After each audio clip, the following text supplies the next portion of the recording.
Hi friends, in this video we will discuss about the generation and conduction of nerve impulse. Before that we have already discussed the neural control and coordination. ये जो chapter चल रहा है उसका हम क्या neuron का जो स्ट्रक्चरल यूनिट न्यूरल सिस्टम का जो न्यूरॉन का बारे में डिस्कशन कर चुके हैं। उसका आगे में तो इंट्रोडक्शन वीडियो में जितना कुछ कर चुके हैं।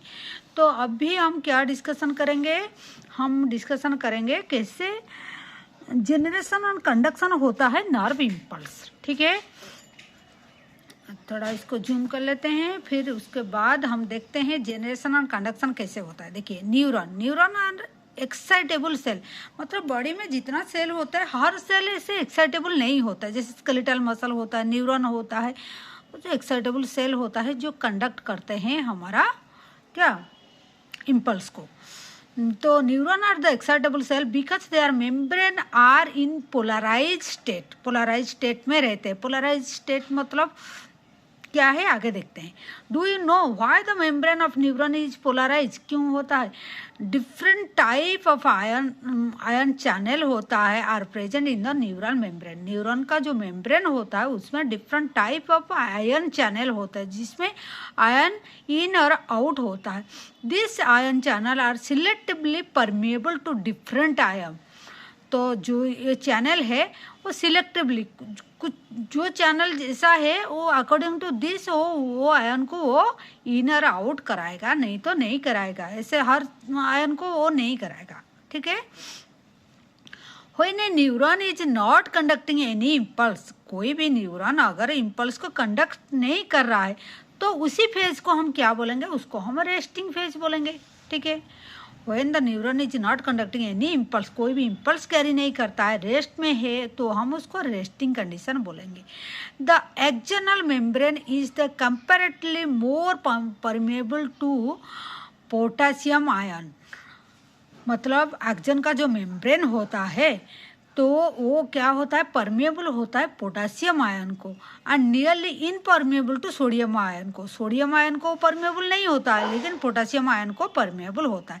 Similarly the membrane impermeable to negative charge protein present in the axoplasm. Axoplasm मतलब सेल का अंदर में जो साइटोप्लाज्म होता है, एक्सोप्लाज्म में वो कैसा होता है? Axoplasm inside the axon contain high concentration of potassium. Inside the cell होता है, पोटासियम ज़्यादा होता है and negative charge protein and low concentration of sodium. Sodium उसमें कम होता है, पोटासियम ज़्यादा होता है। सपोज ये एक सेल है, ये सेल है, उसका अंदर में पोटासियम ज़्यादा होगा, सोडियम लेकिन कम होगा, सोडियम कम होगा। ठीक है। लेकिन आउटसाइड द सेल ये सोडियम ज़्यादा होता है एंड पोटासियम कम होता है। ठीक है। अब एक पॉइंट को याद रखने से सोडियम यहाँ पोटासियम यहाँ ज़्यादा है अंदर में, तो जो उसका उल्टा रिवर्स सोडियम कम होगा। लाइक दैट अगर सोडियम पोटासियम इसमें ज़्यादा है अंदर में तो बाहर में कम होगा, उसका रिवर्स ये लिखेंगे। ठीक है, ऐसे करके याद रख लेंगे। Similarly the membrane is permeable to negative charge protein, यही जो बात बोले हैं, हाई कंसेंट्रेशन ऑफ पोटासियम रहता है एक्सोप्लाज्म में और सोडियम जो है वो लो कंसेंट्रेशन का रहता है। ठीक है। In contrast the fluid inside the axon contain low concentration, outside में पोटासियम कम रहता है and high concentration of sodium रहता है। जो बात अभी हम बोले हैं, बाहर में सोडियम ज़्यादा रहता है, पोटासियम कम रहता है, वही बात वो लिखे हैं। ठीक है। दस फॉर्म में कंसेंट्रेशन ग्रेडियंट। कंसेंट्रेशन ग्रेडियंट का मतलब डिफरेंट ऑफ द आयन का जो चार्ज का कम ज़्यादा रहता है। ग्रेडियंट मतलब डिफरेंट रहता है। ठीक है, कंसेंट्रेशन का डिफरेंट रहता है। जैसे आपको ऐसे समझ में आया, कोई ग्लास में अगर नमक का सॉल्यूशन है तो नमक अंदर में ज़्यादा है, बाहर में कम है, तो हम उसमें नमक को निकालना पड़ता है। तो अगर बाहर ज़्यादा हो जाएगा, हम बोलेंगे हाई कंसंट्रेशन बाहर में है, तो अंदर में कम होगा तो हम बोलेंगे कंसंट्रेशन उसका कम है। कंसंट्रेशन का मतलब सॉल्यूट का सॉल्यूशन का साथ में कितना उसका परसेंटेज है, उसी को हिसाब करके हम कंसंट्रेशन बोलते हैं, ठीक है।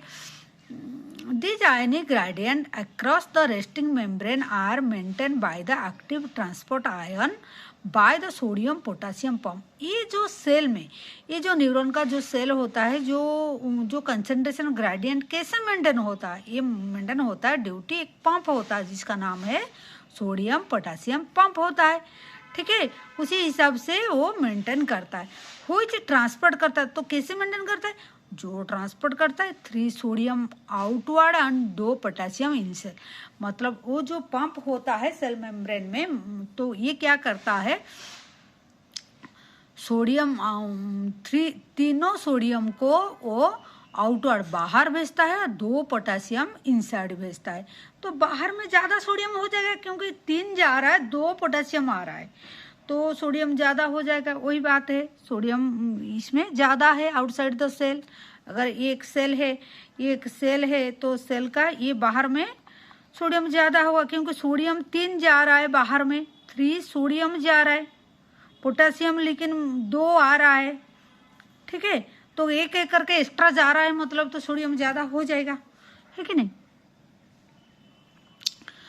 तो फॉर्म में कंसंट्रेशन ग्रेडियंट क्रिएट करता है। This ionic gradient across the resting membrane are maintain by the active transport ion by the sodium potassium pump which transport 3 ion of sodium outside को भेज रहा है, 2 पोटेशियम आयन को अंदर भेज रहा है, इसलिए एक एक करके एक्स्ट्रा जा रहा है बाहर का, मतलब बाहर में सोडियम ज़्यादा हो जाए। As a result the outer surface of the axial membrane possesses a positive charge. तो सोडियम बाहर में ज़्यादा हो रहा है, तो एक्स्ट्रा हो रहा है, मतलब पॉजिटिव आउटसाइड में ज़्यादा हो जाएगा, तो इनसाइड में नेगेटिव चार्ज, मतलब इनसाइड में चार्ज कम हो जाएगा, तो नेगेटिव ग्रेडियंट हो जाएगा। तो while the inner surface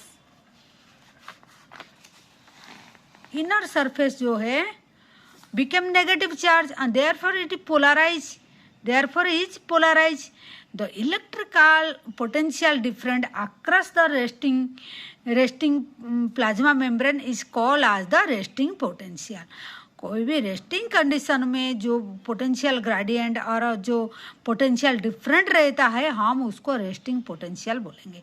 अगर क्वेश्चन आएगा what is the resting potential, मतलब इलेक्ट्रिकल पोटेंशियल डिफरेंट जो रहता है during the resting plasma membrane में रेस्टिंग कंडीशन में जो इलेक्ट्रिकल पोटेंशियल डिफरेंट रहता है, तो ये कितना रहता है, -70 मिली वोल्ट रहता है न्यूरॉन में। ये आपको याद रखना है। You might be know about the mechanism of generation of nerve impulse. Nerve impulse में क्या होता है, it conduction along the action. Nerve impulse में कोई भी इम्पल्स आता है सेल न्यूरॉन बॉडी को, तो वो थ्रू एक्सन ये पास करता है। When the stimulus is applied at the site point A on the polarized membrane and at the side of A became freely permeable to sodium. This led to rapid influx of sodium followed by the reversal of polarity at the site. The outer surface of membrane became negative charge and the inner side became the positive। इसका मतलब ये हुआ, देखिए ये suppose इस cell है, cell का बाहर तरफ सोडियम ज़्यादा है तो ये पॉजिटिव चार्ज होता है, तो अंदर का तरफ पोटेशियम कम है तो नेगेटिव चार्ज होता है।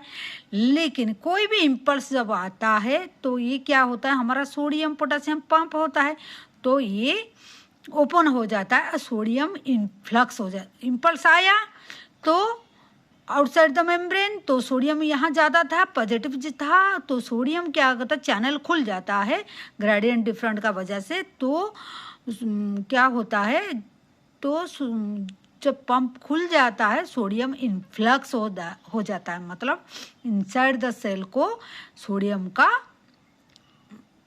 फ्लो होता है, ठीक है। तो यहाँ पॉजिटिव हो जाएगा, तो यहाँ सोडियम ज़्यादा हो जाएगा, तो फिर क्या हो जाएगा, बाहर का तरफ नेगेटिव हो जाएगा। देखिए ये बाहर का तरफ नेगेटिव हो गया, ये पॉजिटिव हो गया, है कि नहीं। तो ये जो बाहर में पहले था पॉजिटिव, अभी नेगेटिव हो गया, इसी को बोला जाता है डीपोलराइजेशन। ठीक है, तो polarity of membrane of side A is दस रिवर्स हो गया, हेंस इसको बोला जाता है डीपोलराइजेशन। ठीक है, रेस्टिंग मेम्ब्रेन में था, रेस्टिंग पोटेंशियल में था, अभी डीपोलराइजेशन हो गया। The electrical potential difference across the plasma membrane at the site A is called the action potential. अभी क्या है, ये एक्शन पोटेंशियल हुआ। ठीक है, which is fact term as the nerve impulse. Action potential क्या, जो नर्व इम्पल्स आया जो है, द इलेक्ट्रिकल पोटेंशियल डिफरेंट जो plasma membrane at the side of A में जो हुआ वो एक्शन पोटेंशियल आया। ठीक है, तो उसी को हम नर्व इम्पल्स बोलते हैं। At the site immediately ahead action at the site B membrane has a positive charge the outer surface and negative charge the inner surface. ये क्या बोलता है, देखिए पहले इसमें नेगेटिव था, बाहर में पॉजिटिव था, इसमें नेगेटिव था, ये पॉजिटिव था, बाहर में नेगेटिव था। अभी जब एक्शन पोटेंशियल आया, मतलब जब डीपोलराइजेशन हुआ, जब इम्पल्स आया, तो पंप खुल गया, तो सोडियम अंदर का तरफ आया, सोडियम अंदर का तरफ आया, पोटासियम तो अंदर में क्या हो गया, मतलब पॉजिटिव चार्ज बढ़ गया। ए रेड में जो मार्क किया गया है पॉजिटिव चार्ज बढ़ गया। तो अभी क्या, अंदर में पॉजिटिव ये ए है, ये अंदर में पॉजिटिव हो गया, बाहर का नेगेटिव हो गया।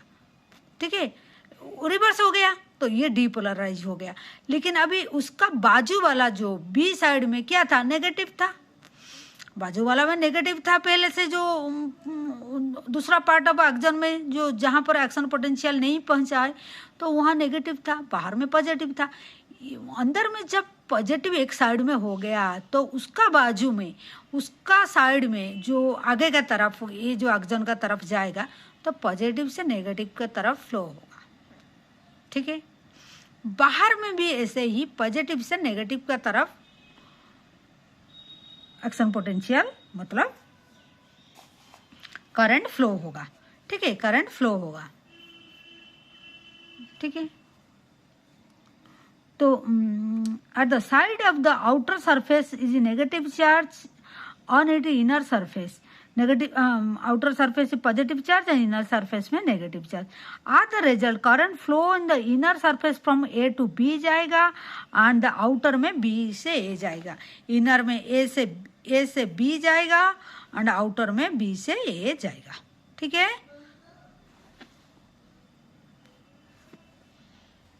बी जाएगा। ठीक है, तो ऐसे करके कंप्लीट होता है circuit of the current flow. ऐसे होता है, मतलब ऐसे चलता है। देखिए यहाँ से यहाँ आता है, फिर यहाँ से यहाँ जाता है, ऐसे करके एक सर्किट चलता है। Hence the polarity at the side of a reverse and the action potential is generated at the side B. ठीक है, फिर आगे का तरफ जैसे ऐसे, मतलब आगे का तरफ, एक मिनट, हाँ, जैसे आगे में फिर हो रहा था ऐसे ही फिर हो जाएगा। The sequence is repeated, thus the impulse of action along the length of the action subsequently impulse ऐसे पास करेगा, ए से बी से, ए से जाके बी, ऐसे ऐसे करके आगे तक जाएगा, ऐसे फ्लो होगा, फिर आगे जाएगा, फिर ऐसे फ्लो होगा। तो ऐसे करके इम्पल्स हम आगे जाएगा। इम्पल्स और एक्शन पोटेंशियल जिसको बोलते हैं, ये क्या करेगा, generate at the site A arrive the B को जाएगा। सीक्वेंसी इज रिपीटेड, ऐसे ही चलता रहेगा, रिपीटेड मैनर में चलता रहेगा along the length of the action, पूरा एक्शन का जितना लेंथ है ऐसे चलता रहेगा। सीक्वेंशिकल तो इम्पल्स ऐसे ही कंडक्ट होता है। ठीक है, rise in the stimulus induct permeability to sodium is extremely short lived and quickly followed by the rise of permeability potassium within the, जो सोडियम अंदर का तरफ आ रहा था ये कुछ फ्रैक्शन के लिए होगा, फिर क्या है वो पोटेशियम परमेबल का भी फॉलो करेगा, परमेबिलिटी भी पोटेशियम का भी बढ़ जाएगा। तो पोटासियम क्या करेगा, within a second potassium diffuse outside the membrane, potassium भी आउट हो जाएगा। तो restore the resting membrane potential, क्योंकि तो उसको रेस्टिंग मेम्ब्रेन पोटेंशियल मेंटेन करना है। तो सोडियम आता है, फिर अंदर में ज़्यादा हो जाता है तो पॉजिटिव चार्ज, तो बाहर नेगेटिव हो जाता है, फिर सोडियम का पोटासियम का वो भी आउटसाइड जाता है, डिफ्यूज हो जाता है। तो ऐसे करके रेस्टिंग मेम्ब्रेन पोटेंशियल भी वो मेंटेन करता है, फिर जाके एक्साइटेबल होगा, ठीक है कि नहीं।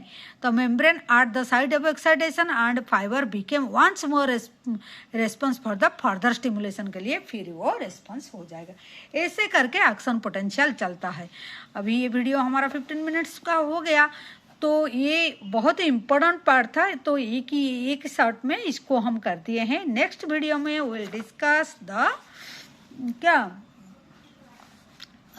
ट्रांसफॉर्मेशन ऑफ जो इम्पल्स कैसे ट्रांसफ़र होता है, मतलब कैसे हमारा ये जो है सिनाप्स कैसे बनता है वो, और कैसे एक्शन पोटेंशियल कैसे थ्रू सिनाप्स जाता है, that we will discuss in the next video.